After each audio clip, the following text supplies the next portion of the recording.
Une initiative originale pour lutter contre le réchauffement climatique.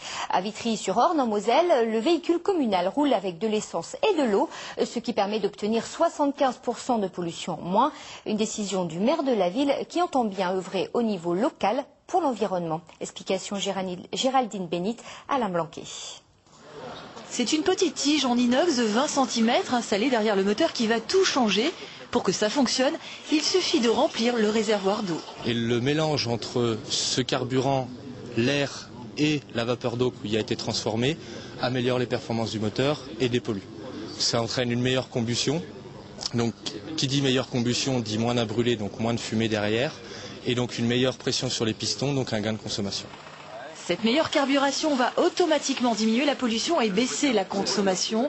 Un bon bricoleur peut s'en sortir en 3 jours et peut économiser sur 3 pleins un plein d'essence. Ce procédé d'injection de vapeur d'eau existe depuis le 19e siècle et pourtant la mairie s'interroge sur la volonté des constructeurs d'adapter ce procédé.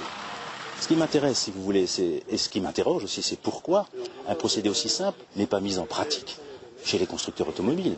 Alors nous, on se demande, mais on ne voudrait pas être mauvaise langue, peut-être que les pétroliers font pression pour justement, on aille au bout de la consommation du pétrole et ensuite, après seulement, on passe aux choses plus propres. Mais ce serait dommage d'aller jusqu'à ce gaspillage uniquement pour garder des monopoles. Reste à savoir si un bon bricoleur pourra adopter cette technique de dopage à eau avec une voiture récente.